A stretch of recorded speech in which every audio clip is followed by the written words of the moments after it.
hip internal rotation. So you need a high chair or a box, a yoga block, and a stick. So let's start because we need to stay 2 minutes.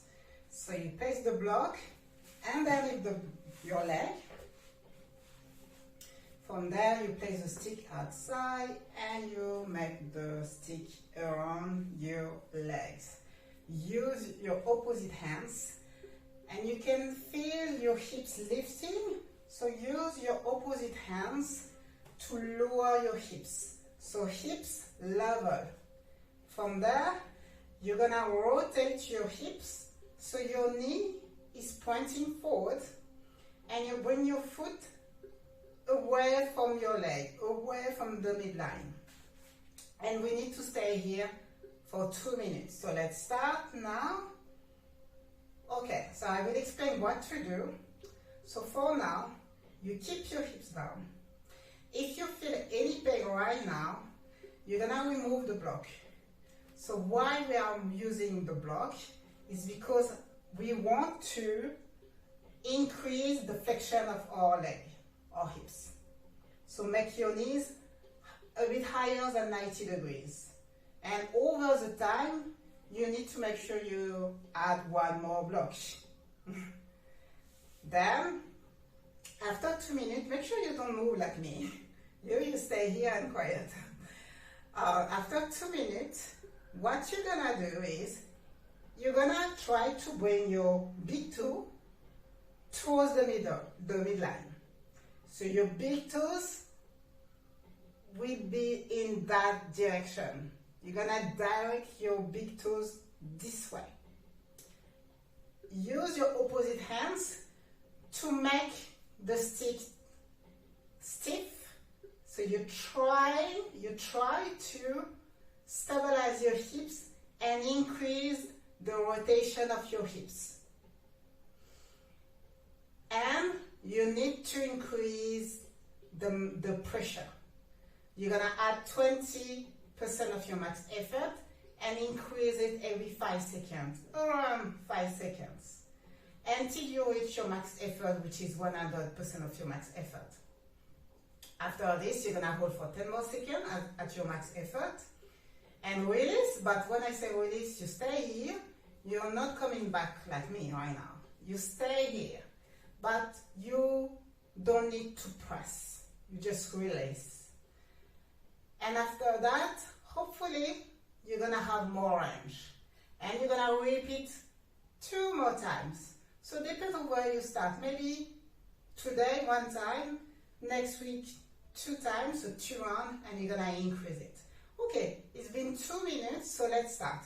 So now I'm gonna bring my big toes this way, and I'm using my opposite hand. It's like a push and pull.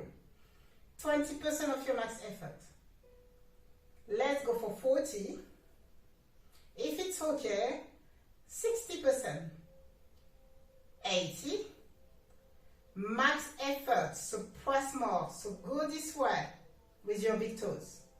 Now hold for 10 seconds. 9, 8, 7, 6, 5, 4, 3, 2, 1. Stay here but release. Hopefully you have enough space around your joint. And you're gonna repeat for 2 more times, as I said before. And also, as I said before, if it's too much tension somewhere, you feel something wrong around your hip, it's tight, maybe remove the block.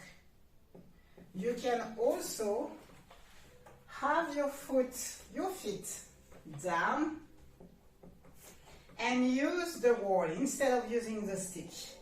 So you're gonna come in a internal rotation and you're gonna use your hand instead of the stick, and you're gonna press your knee this way and your big toes that way. Exactly the same thing. Every 20 seconds you gotta add on more pressure. Another option would be to move your leg away from you. and do exactly the same thing. Maybe with your feet off the ground. Instead of having your knee forward, we're going to bring your legs away from you and maybe add a block. Or, if it doesn't work, you're going to lie on your back and do exactly the same thing. So hopefully you can see me. So you bring your hula, big toes around. And from there, make sure your back stays flat, your knees hips width apart, and now you can bring your big toes away from you and add more pressure every 20 seconds, every 5 seconds, and 20% of your max effort every time. Okay, I hope it makes sense. As always, I will add a description. So don't hesitate to send any question you might have right now. We'll be happy to help you. Thank you.